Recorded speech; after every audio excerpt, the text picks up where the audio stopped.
also Professor João Rocha, former director of CICECO, to share this roundtable.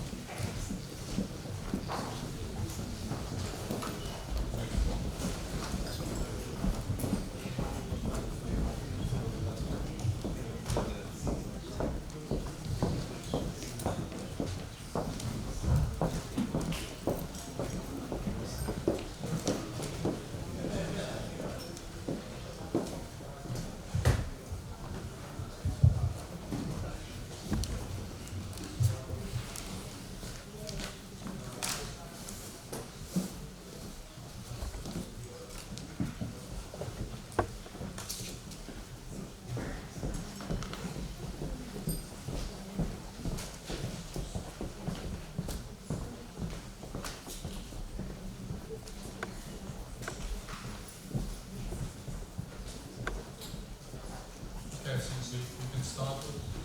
This has been a long day, but very enlightening day. We had several talks, which I think gave us a holistic view of what AI can do for scientists, for chemists, for computer scientists, and ranging from industrial type applications, what was still at the public scale, to more physics or chemistry based knowledge, and we ended up with a practical application to a certain extent as well. And so I think what we could do now in this more or less now we have is perhaps to find some common ground, what cuts across all these thoughts. And so I'll start picking up some questions or just some things we discuss here in the panel for 20 minutes or something like that. And then I would throw the ball to you so that this can be productive. You can, put forward your points of view, ask questions. There are no stupid questions. So any question is welcome from my point of view. And so if we want to start, there's something which I find interesting about all these, and it sort of, to a certain extent, puzzles me, and that is to what extent AI is changing the way we do science. The scientific method is changing, isn't it? We used to have some kind of model in our minds, then some hypotheses, go to the lab, change one variable at a time, and this was criticized here today with good reasons, and so on. But that's not the way we are doing science anymore.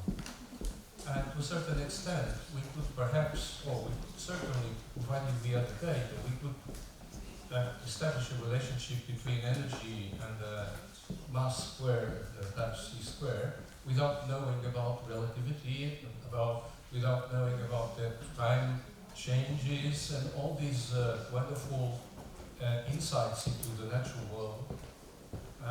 To a certain extent, we're probably converging with a scientist in another galaxy who could have a different scientific method, but just collecting enough data would probably do the same type of correlations, and we converging with a universal scientist to a certain extent. So, and also, and this was also discussed a little bit here, science normally advances because we find anomalies.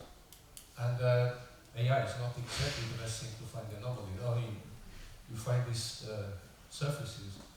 I'm not saying I'm correct, I'm just putting this forward. And so this would be my first challenge for you. How do you see this question? Is this a real concern? How do you see things evolving? Are we going to completely change our scientific method, just relying on these techniques? Who wants to approach this? Go ahead. Give a general comment maybe. I think also related to what Darren said at the beginning of his talk, I think there are certainly fields where theory and models and understanding is very strong, and you know exactly what kind of experiment you have to make, and there is not this kind of uncertainty of, oh, I'm going to tune one parameter at a time, because you know exactly what your model is predicting, and you can verify it or disprove it, right? This is the scientific method in its kind of ideal form.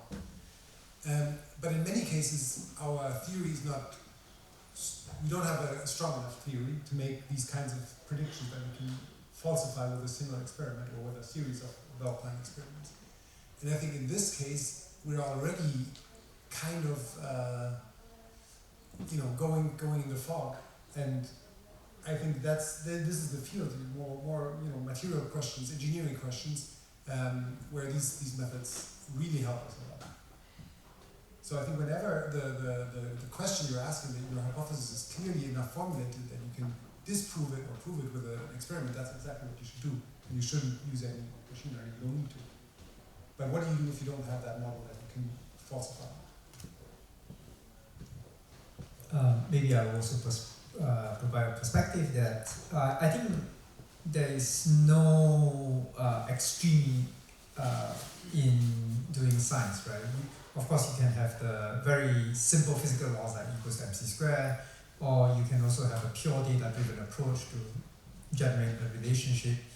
But I think by and large, people are realizing that the pure data-driven approach is usually not going to get you all the way there.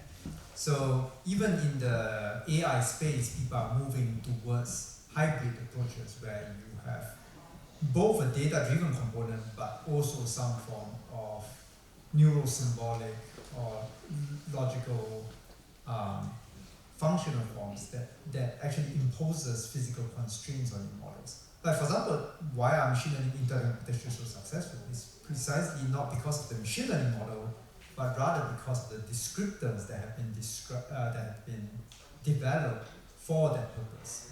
So I see that is basically the path forward. There is some functional relationship that we may not have figured out as scientists yet, but we are using machine learning as a way of guessing at what the functional relationship might be, right? And soon enough, we will start learning from the models themselves, and maybe we will come to new understanding that we didn't have before, and that will be the way that the whole field will move forward. I don't think we will ever replace science completely with just a data-driven approach. So. Yeah, actually, when I started my talk with the paradigm shift, I said that the different approaches will coexist. I think so, and I see it more as a new tool, a new way to find new things. When we started doing high throughput, at some stage, okay, it's systematic, we run things. But what happened is that by doing things systematically, we found outliers. And so we could spend more time on the outliers and see why sometimes also outliers in terms that the methods that we're using were not working, and so improving the method. So it's just, for me, it's just a new tool that will bring new questions and so new things to do.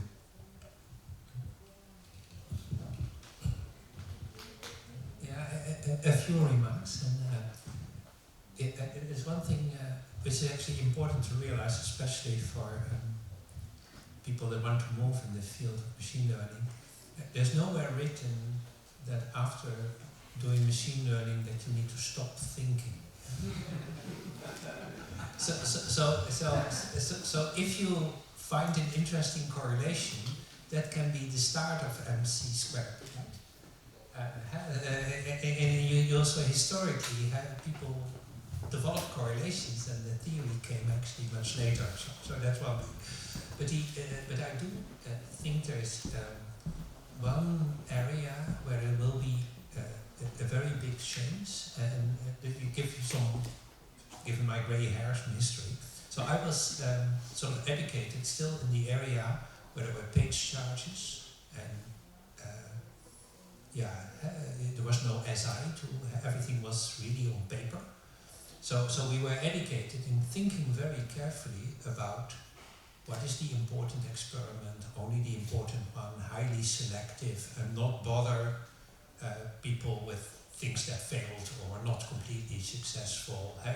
You really were very careful in reporting only the data you felt relevant and very careful. And I think it was Steller who basically, there's another point that when the inventor of the hydrogen bomb, he was also director of the National Laboratory, and he basically said, security, why don't we publish everything? and by the time people find out what is really important, we're 50 years down the line. And that has completely changed.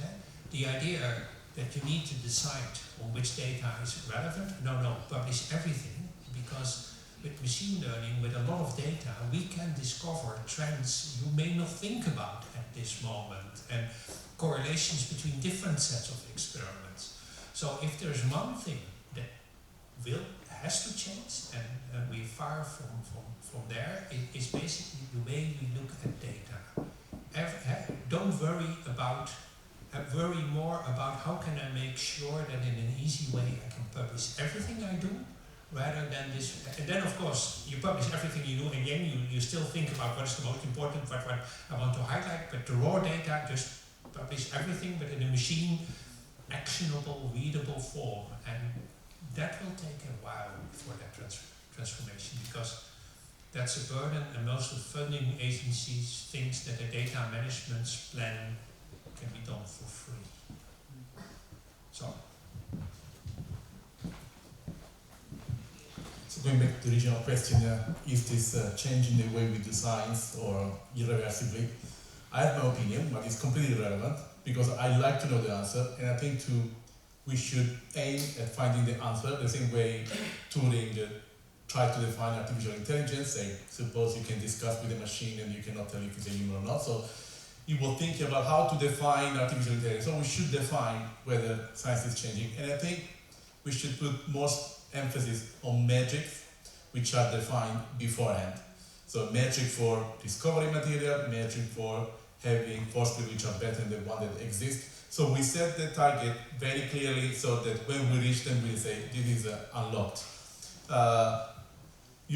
Joshua, you're already doing competition between algorithms, so we should exploit that. So maybe my question were about setting metrics of whether, for example, language models are competing with other basic models and so forth. So I think instead of publishing as I do, as a first person, our small advances, we as a community set the metric against which we should compare the metrics for, let's say, baseline for force field, baseline for database and API and so forth, and then we can answer the question rather than having opinion. I do have an opinion. I hope science has not changed, but it's only a hope rather than a fact. But let's find out. Well, I will share my personal opinion regarding this question. So I agree with the colleague there. So AI is an additional tool, first of all. And I think it's a tool that, as other tools, are devoted mostly to inspire experimentalists. I mean, our role as computational scientists is to inspire experimentalists. Because the only thing we are doing are models. That means approximations of reality. Right? In some scenarios, we can use these models, and surprisingly, with the model, we predict something, that actually works in reality. But it's still, I think, generally, it's still a challenge. I think right now, as computational scientists, we are more in the stage of inspiring, accelerating inspiration in scientific discovery. And I think AI falls also into this category. I also believe that AI is bringing new challenges in terms of education. This is beyond using AI for scientific science, right? Here I'm talking about education. Our world is becoming more multidisciplinary than ever. Now the challenge when we educate people is that they should understand that, for instance, ChatGPT and so on, what are the limitations of these tools? How they work, the working principles, right? And to which extent we can trust the outcomes, even from simple AI techniques or machine learning techniques and so on. And I firmly believe that physics should not be forgotten in this group. Physics, in my opinion, is still in the core for a very long time. And AI is basically a tool to complement the physics. And I fully agree, I think you say that, more and more people, this big Google and so on, not doing any more purely data-driven, machine learning, but also keeping in mind, knowledge, right? Knowledge-aware machine learning, knowledge-aware AI. I think it's the the next step here. Yeah, this is my opinion. Education, particularly, is something that we need to think about, for instance, master programs and so on that combine, for instance, the field of application with AI and so on, to really teach students about the working principles, limitations, and so on and so forth. I mean, so I'm aware that some master programs in this regard exist, including, I think, one involving CICECO. So I think it's the way to go. Okay, thank you. Perhaps another theme I could raise has to do with this sort of transfer of all these techniques into an industrial setting. Because so far, what I think we have is parameters which are measured in a small lab, at a small scale, perhaps at a pilot scale, but still at a small scale. In what way do you envisage that the knowledge that is provided by these techniques can be translated to an real industrial setting, and what problems in the scaling up of all these you foresee? We take this one, because I work in a very applied field, I'm very close to industry. Well, so in particular, the tools that we have developed are process oriented, right? So they are machine agnostic. So the machines that you will find in industry, of course, they are in a larger scale, larger scale than the ones that we have in a pilot line in an academic lab. But still, the type of process parameters that we manipulate in industry are the same than the ones that we have in these pilot lines, right? What is going to change is the range of the parameter values. For instance, the range of temperatures that you will apply in your oven, or the range of coating speeds that we use in your coating machine, or the calendar impressions in the calendar machine. So that's why we design all this digital platform oriented really on the process parameters and not on the machine characteristics, right? And this is a way to ensure that the work we are doing is relevant for industry, because then, of course, they change the parameter value range, and then you can use the same tools in their context. For sure, as I mentioned, for the battery field, so a big problem community has is the lack of standards in data reporting. This is something that is now changing. Some journals are really pushing authors to report data, metadata, and so on, the conditions of experiments and so on, to ensure higher reproducibility. But of course, I would say the most important data is not publicly available. The most important data in the battery field is available only in industry, only the companies. The best data is there, basically. So therefore, it's very important to develop, as academic lab, communication channels with industry, to really understand what it matters, what are the problems that really need to be addressed with the tools and so on. And if you don't have the chance maybe to have these communication channels, at least you can, by using smaller data sets, you can still develop methods. Maybe industry will find interest, right, in these methods. They import to their specific problems to their whole data set. But still, they will need to demonstrate that the methods that you develop for a small data sets, they also work for industry type data, right? And that could sometimes can be a challenge. Maybe I would just add on, since I also work in the battery field. I would say that the transferability is related to where the methods are being applied in terms of TRL, of course. So, for example, if you have an AI method that is for predicting, for example, battery lifetime, that is always directly transferable to industry pretty easily, right? Conversely, if you are like me, you're looking at atomistic level, you're doing DFT calculations and doing machine learning models based on DFT calculations, in general, except for, say, some of the bigger companies who explore this kind of thing, those methods have not really transferred over to industry, just simply because we operate at a much further away from commercialization step. So, nevertheless, I think that with some of the machine learning methods, the transferability has actually improved. Right? For example, I know of several companies who are interested in using some of these internet potentials, especially the universal internet potentials, to actually apply to simulate certain problems that they have, like either metal processing or glass processing and that sort of thing. So, because doing those in DFT will be far too expensive for most companies to explore. So, yeah. Funny. So yeah, I fully agree. I mean, I co-founded a startup 4 years ago, and I mean, things have been working very well because there's this transfer actually. I mean, when we were doing DFT calculation, the time to do the calculation was way too long for industry. So things like the machine learning potential clearly accelerated things, and also the methods, you know, like we were saying, can be applied and not only doing simulation but using this active learning. This is something that is very appreciated in the industry, and I've had more and more contacts with industry in the last few years than I've had in my whole career before. I'll add something because I used not to know anything about this, but university asked me to organize a very large consortium of companies to work on machine learning. So I spent the last year talking with companies. Then we have a large program, 35 of them, and there are lots of problems. One problem is we have the IP issue. They want us to solve their problem without knowing about their data, and their data will never be published. So convince a student to do a project like that.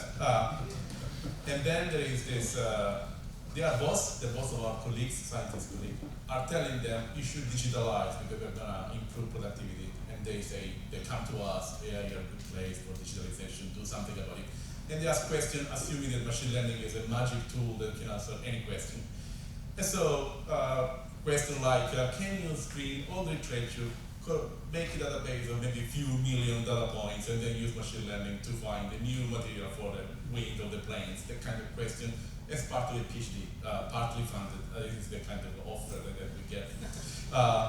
And then, of course, we have to write this contract part where we say what ownership remains to the University of Liverpool. In our case, they bought the company, and they say, well, we want to own everything.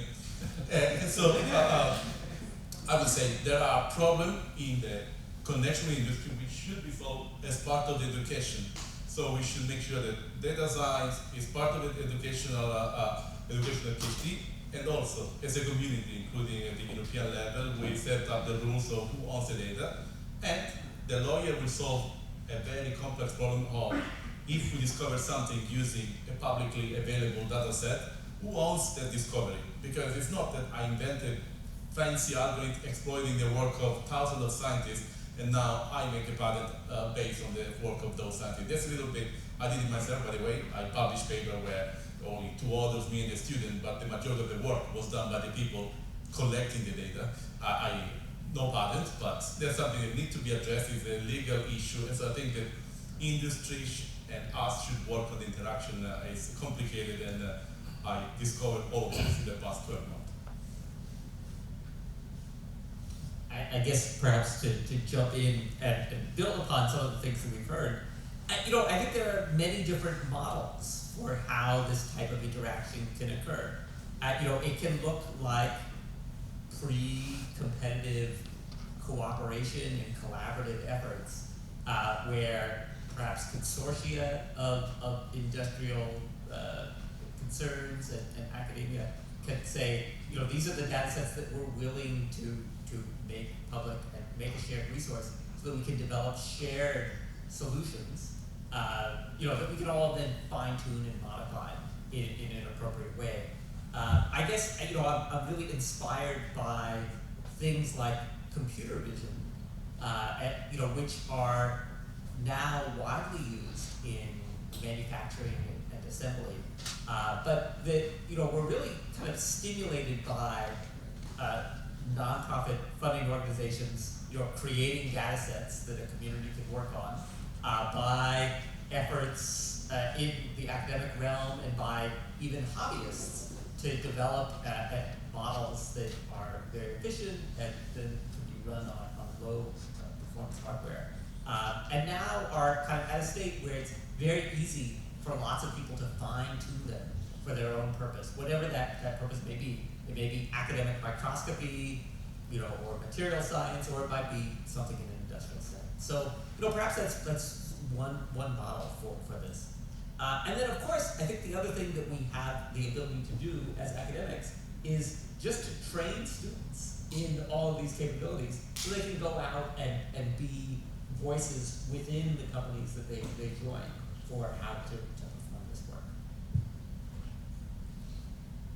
Now, next question is, would you like to resolution yourselves among here, none of you, something that we did not discuss? Or Yeah, so I have something, so I've been processing Dan, your talk a little bit, because I'm very impressed by this GPT-3 work.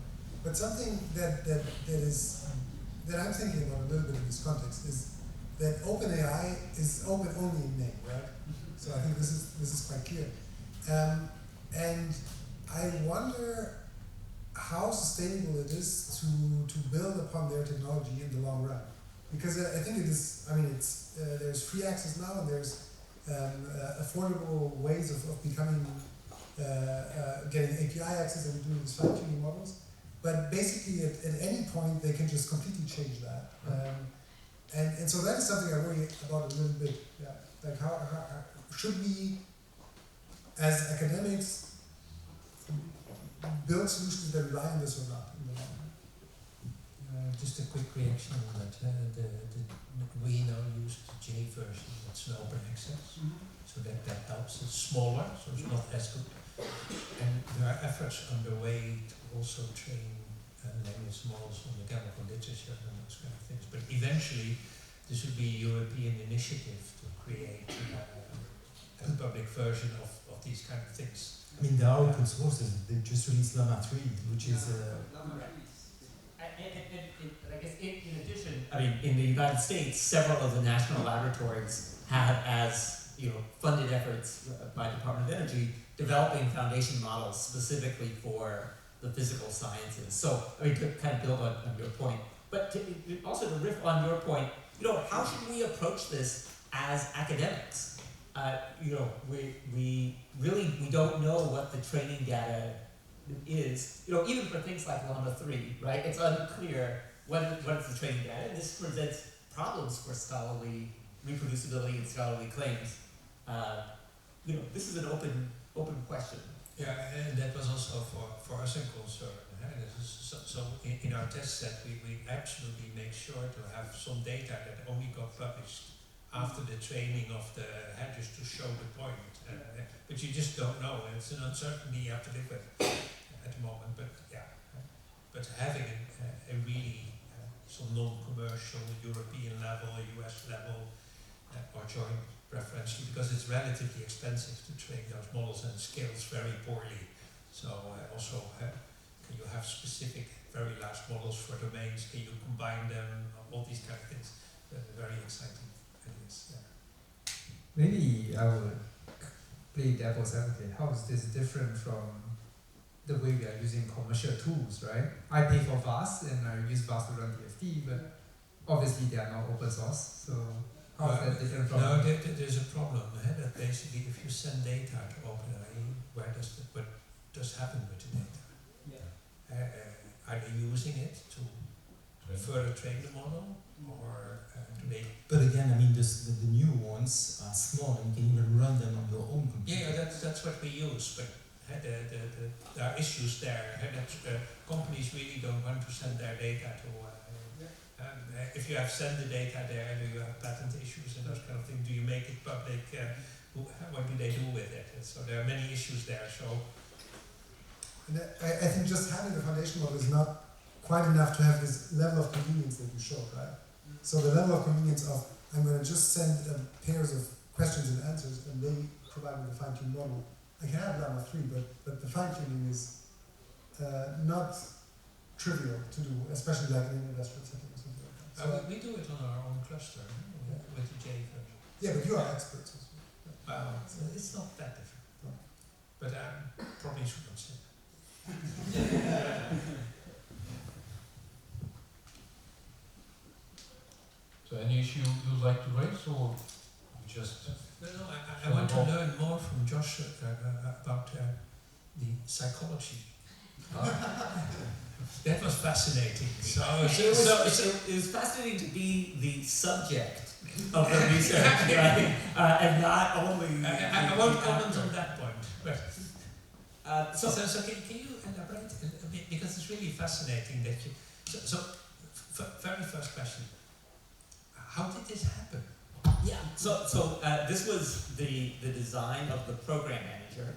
That within this program there were 5 technical areas, and technical areas 1 through 3 were very boring, traditional things like how do you automate experiments, how do you do machine learning in a general way, and how do you develop data architectures. Technical area 4 was essentially high performance computing, and how do you provide compute for all this. And there was a dedicated technical area 5 that consisted of studying the social science of this process, right? How do people behave? So they studied this in a number of ways. So the technical area 5 people were all industrial psychologists that work at a company called Aptima. That if you go to their website, they study high performance human decision making under stressful situations. And some of the performers there have CVs that say, oh yes, I study how do you brief government officials when they need to set up drone strikes and things like this. So there exist people who study this for a living, right? The way that they sort of operationalized this was actually in a few different ways, right?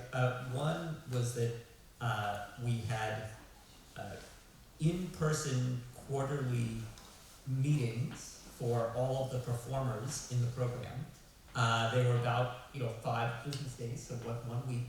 And then during these meetings, it was important, and one metric of success in the funding program was essentially, could you form fruitful collaborations with other people, right? Who were not located at your own institution. And in fact, the performance of these different technical areas was divided so that you couldn't actually have a vertically integrated team, but you had to have some division. Although we were actually an anomaly because we had a vertically integrated team. I suspect that was part of the experiment they were performing. So they would actually create activities for us that were things like, we're going to pair individuals and you have to work together in a hackathon type scenario to solve one of the problems, right, that the team had. And they would test different strategies for brainstorming or team formation on us, and then write papers about this. The other thing that they did is that they forced all of us to interact with one another across teams using a Slack channel or a Slack workspace that they had control over. And then they monitored the metadata they told us that they were not monitoring the content of our communications, which is good because there were a lot of snarky kind of messages that got sent back and forth. But essentially they were looking at metadata of, okay, teams that are actually accomplishing this goal, how are they communicating with one another? What are the kind of modes of interaction and frequencies of interaction? And then they did a lot of interviews with people and tried to look at metrics on scientific performance and correlate them to what they observed. What surprised you the most of the outcome there? What was surprising?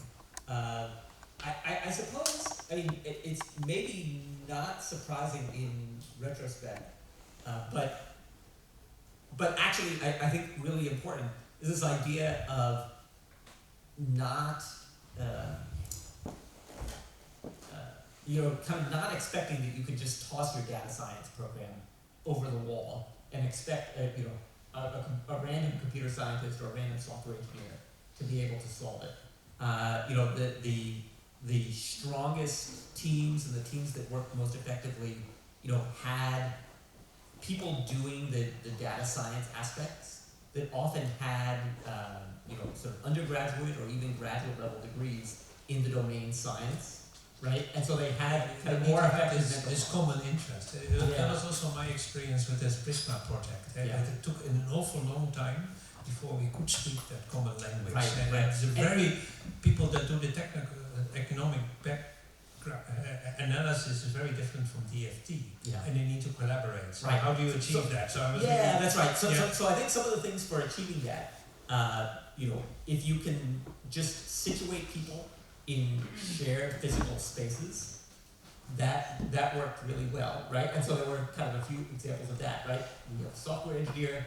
We're going to make sure that the software engineer shares an office with the chemist, so that they are forced to talk to one another, you know, and go to coffee and go to lunch and so on, right? So even things as trivial as that, you know, are helpful. Committing to, you know, if that is not possible, then committing to these sort of more intensive, kind of interactions, right? Where you say, all right, we're going to have a quarterly, week-long retreat, right? And, you know, sort things out, right? You know, develop that shared language together, and then hide. Yeah, and probably also that the leadership shows interest in the entire chain and not only in their own domain. Yeah. Fascinating. I think it's a bit the same as Sam was pointing with industry. I mean, you also need some kind of translation, a common ground there. You need a lot of discussion with them to be able to do something with them. But it's always also a little bit in how you say educate people, that they should be more interested not only in doing their own stuff, but also generally be interested in helping somebody. If you get this chain of things that need to match together. Yeah. Well, essentially realizing science is a human endeavor, so we need to use the tools for natural intelligence. Maybe now I throw the ball to all of you. Does anyone want to make a comment, ask a question?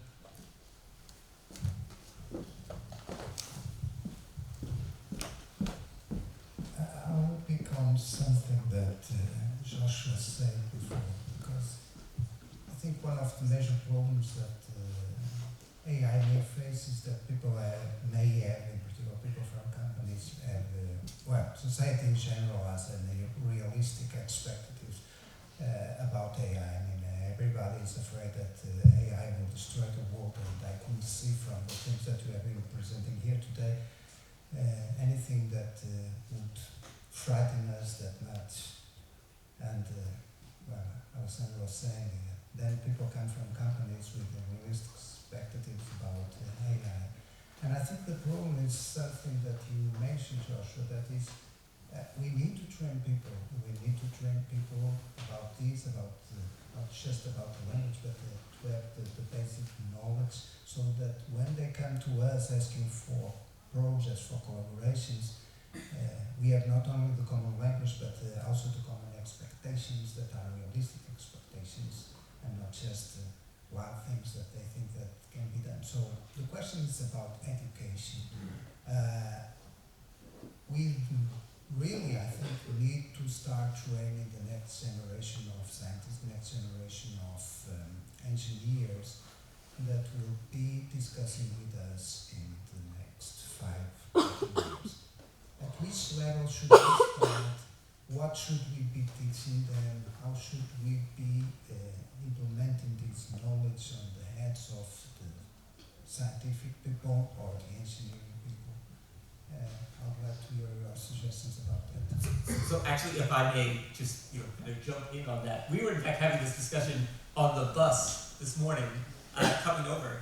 I mean, in my mind, the way to do this is to incorporate these types of tools and training in these types of tools, starting with basic computer programming and basic data handling, and then graduating to using methods. We should just incorporate this into all of our coursework, starting at least at the undergraduate level. I don't teach at a high school, but I mean, we could, but it would not be unreasonable to even incorporate it into high school curricula. So one of the things that we've been trying to do at Fordham is actually incorporate machine learning into the laboratory courses. You know, for example, in our undergraduate physical chemistry laboratory, there are experiments on spectroscopy of different kinds. Do the spectroscopy experiment, but then also, for example, train a machine classifier to distinguish the different types of functional groups that a molecule might have based on its spectrum. This is something that students learn how to do as part of their organic chemistry coursework, and we can show them how to do this with the machine learning, but also how it can go wrong, and how problems of data set imbalance can throw off the predictions, and how they might correct for it. So that in that way, they're more critical users and more critical readers of these methods. We've even tried, actually just in the last year, incorporating ideas of data science and laboratory automation into our introductory, our first year university chemistry lab courses. And so re-envisioning some of the experiments that we have students do, like measuring equilibrium constants, in a high throughput data-oriented way. And so now, instead of doing one experiment, or perhaps doing an experiment in triplicate, the student is doing 100 experiments in a lab period. And now they are forced to use these types of data science tools to analyze their data. And actually, if we pool the data in the lab section, now they have thousands of data points. And they can really try now start to see some of the statistical differences. I know there's work being done on this here at Aveiro as well, based on some of our conversations last night. But I think, incorporating this throughout the curriculum, rather than just in one course or one major, in my opinion, is the best way to do this. So that students see that it's something that they can apply everywhere, and it's not just something that you do for one semester and then you forget about it. Yeah, maybe I would just add that I agree completely. So in UCSD, at least in my department, you have to start, everyone has to take a statistics and probability course that you already get introduced to a little bit of the data science aspects.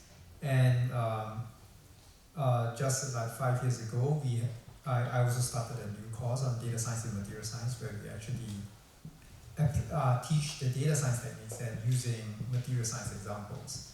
So increasingly, the students are also now very aware of all these methods. So in our capstone projects, where they are doing lab experiments, where they are doing computer simulations, they have also been applying a lot of the data science techniques that they learn in their capstone laboratory projects. So I think it's basically infusing the whole chain with basically components of this data science thinking and analysis and data handling, machine learning models, and so that it becomes second nature to them.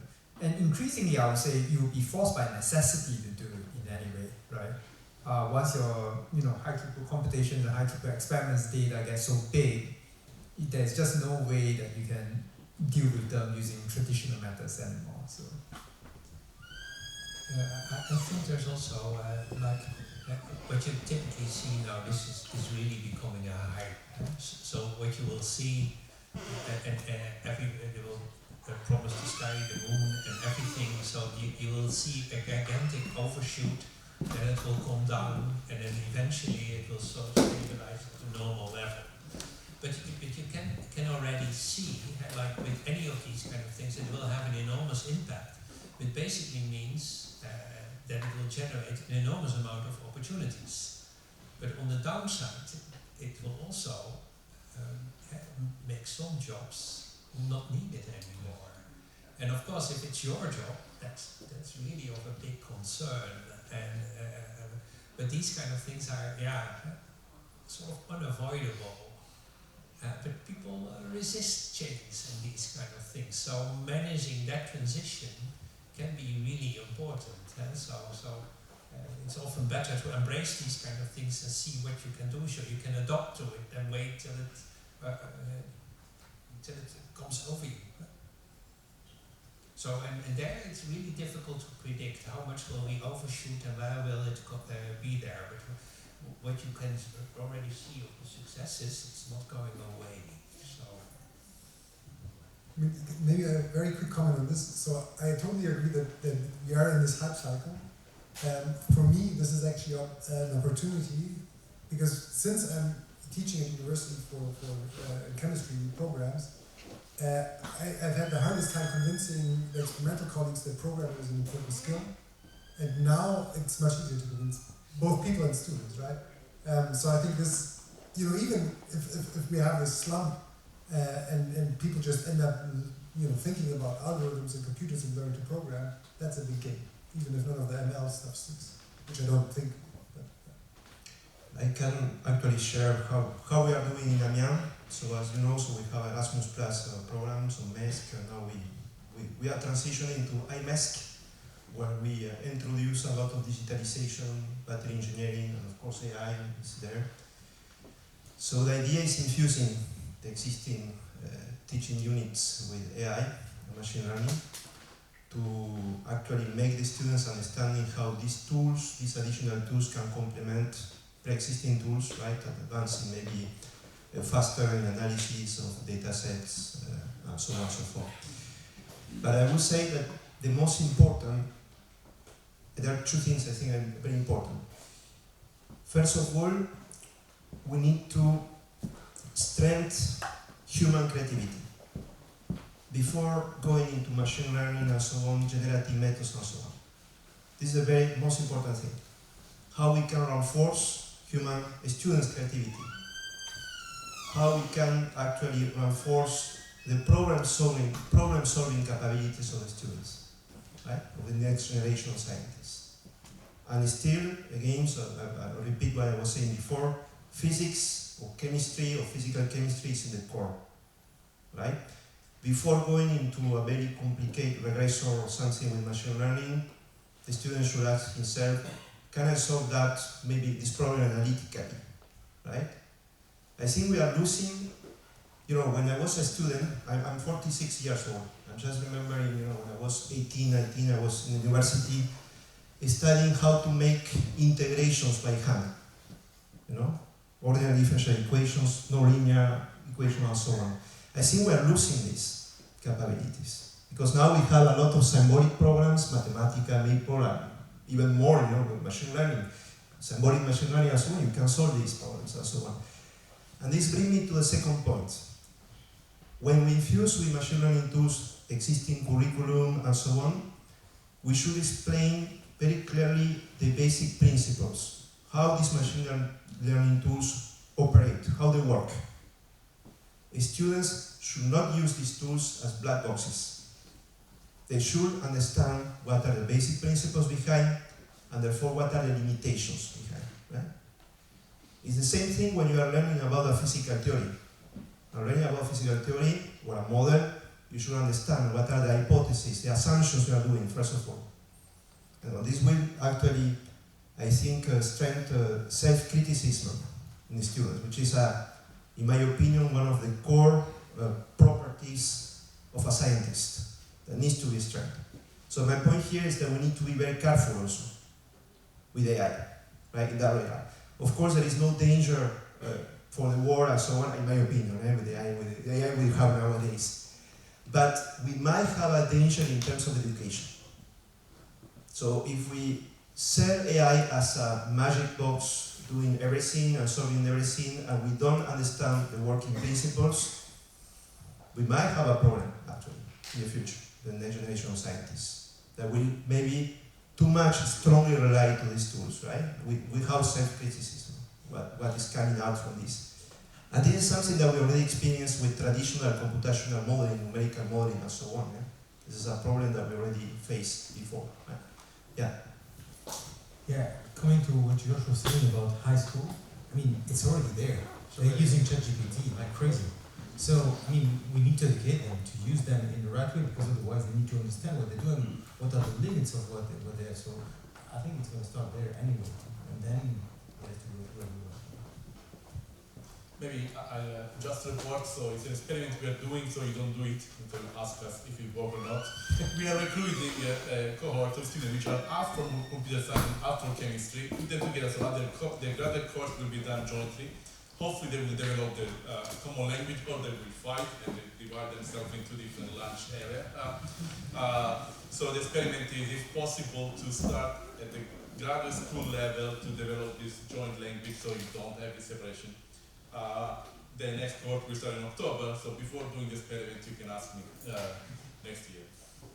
Yeah, I also just want to point out that a lot of times the industry themselves are the proponents of the hype cycle. They are responsible for it, right? So just a few weeks ago, the CEO of NVIDIA, Jensen Huang, said that, oh, you guys don't need to learn programming anymore. Next time an AI will write the program for you, right? And I really disagree with that kind of statement, right? Because programming is not about just typing lines of code and making something work. It's really about logically thinking how to break down a problem into modular structures and that sort of thing. It's the same argument, right? That today we can use a calculator to do multiplication, right? Are we going to tell our children you don't need to learn your multiplication tables? It's not true, right? You still need to learn how does multiplication actually work. So by that extension, I agree completely. I mean, just because the AI tool exists doesn't mean you second your brain to the AI, and anything that the AI can do, you don't need to understand the underlying principles. So basic math, basic programming, basic science, I think all those education must be continued. So. Is there a final question or comment from the audience? Yeah, is that the way? Hello. I have a question still related to the education. There's a problem that I see quite frequently, actually, which is students end their courses and get their degrees, and by the end of their degrees, many of them don't know how to do a path integral anymore. And I don't know how to do that. I think it's reasonable. You know what you use and you forget what you don't. But there is a problem, which is if you focus on the education, on giving information, and you don't focus on retaining that information, you basically waste a bit of time. So I'm wondering, I'm really curious about this, is do you have a proposal or a new method of, you want to communicate this information about AI and this mathematical regime, but how do you keep that information in those students after they leave their degree? Well, there's even a more profound problem. Is what if you discuss education, all professors agree to add things. Try to ask the question, but what should we drop? So yeah, all these tools we're mentioning are extremely important to add. But what should we drop? Right, of course, and even I don't know how to answer that. An interesting story in Berkeley that was on that issue. Then I ended up in an argument with a very esteemed colleague about analytical theory in chemical engineering. And I was, of course, saying, well, nobody's using that anymore. Why don't we do some numerics? And now my students complain that the numeric course I'm teaching is just a matter of looking for the searching on Google what is the right Python subroutine. On the other hand, it makes me think about my grandmother who was complaining that my son wasn't learning poems anymore by heart. But when I saw him helping her getting a ticket out of the ticket machine by the train, I thought it was not so bad.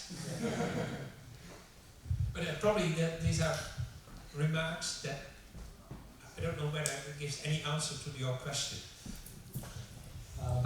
Maybe I have a perspective that education is not about retention, but rather about awareness. Okay? So if you don't work on what you actually are educated in, there's no way you remember it. Okay, so that's the basic principle. So he and I may go for the same quantum mechanics course. He does functional development. He will remember everything about that. I do material science. I basically just use DFT as a computational tool. If today you ask me to write down the LDA functional form, I'm not going to be able to do it, right? So, and that's the reality of the situation, right? But I'm aware that the information exists, and if I need to, I can look it up. I think that's the baseline, right?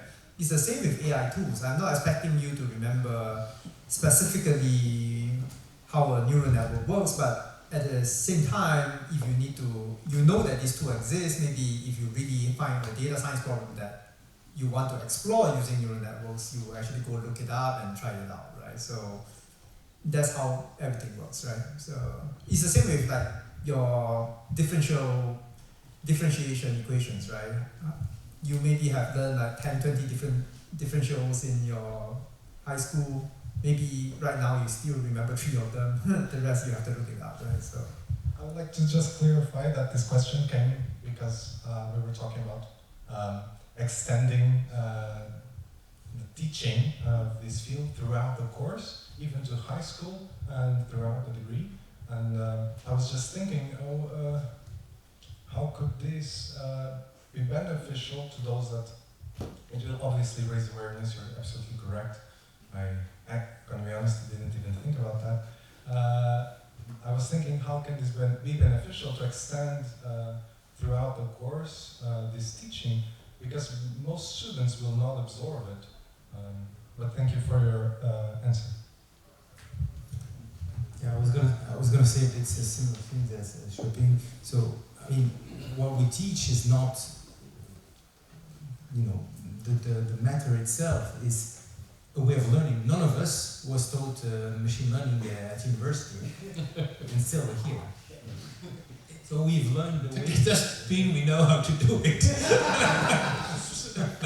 But we've learned how to learn, basically, is what we're supposed to teach. And this is now one tool that, as I was mentioning, with ChatGPT, is changing the way they relate to the studies. So it's really important to put that also, just like algorithmic is not taught enough at a low level.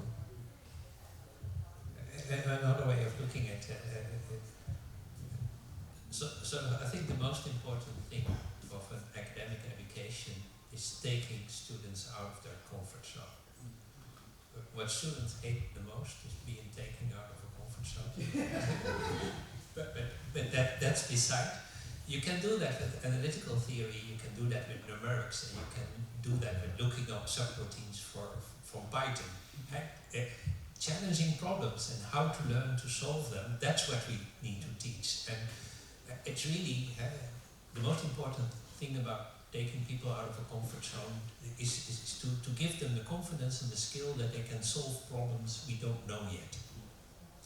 And actually to build upon that, I mean, I think these ideas of integrating kind of activities like this throughout the curriculum, it's modeled on things that we know about learning science. And things that people do in a wide range of fields, like learning other languages.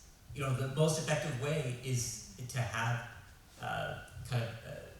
spaced repetition and kind of continual practice, and then to actually need to solve a problem. You will learn a tremendous amount about how to learn a new language if you are cast into a country where nobody speaks your language, and now you suddenly have to figure out how to use the train vending machines and the coffee vending machines. So I mean that sort of embedding this inside of needing to solve a problem, that's a transferable life skill. It's so important. Yeah. Maybe also to circle back. So I understand the question also as how is it possible to add even more stuff to the curriculum if people are already not remembering what they are learning? And actually, this is to circle back what we talked about on the bus as well, because I have exactly this problem, and you mentioned this also. So yeah, sure, add programming to the curriculum, but we're not going to drop any of the other stuff because it's very important. But we should drop it. Yeah, but this is always a dangerous territory. If you're in the faculty meeting and you say, I think your stuff is suicidal for academic career. Yeah, and so the advantage of what Joshua is proposing is that you're not dropping anything, you're just doing things differently. So you're doing a physical chemistry lab already, right? You're just asking, let's modify the experiment and let's modify the analysis that is required of the student so that he's going to do it, with programming instead of Excel spreadsheet. I think this is really important. I also want to point out that we today already learn a lot more than what my father learned when he was a high school student. So I think the human capacity for learning hasn't been reached. So I do think that adding more stuff is not going to be a problem. Of course, retention is always up to subsequently what you do with yourself after you graduate. So yeah. I do think there is a limit. I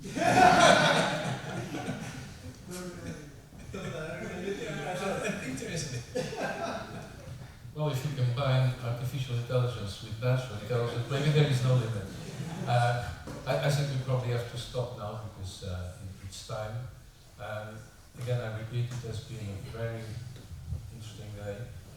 Thank you very much for coming and for bringing your knowledge. If I may, if we can just thank the organizers for doing a wonderful job in organizing. It was just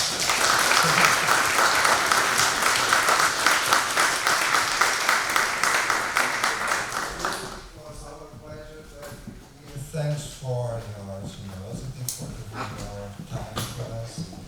And that's going to be the sunset now, just a small moment that we can get together, a final moment that I'm glad all you will be over there. Thank you.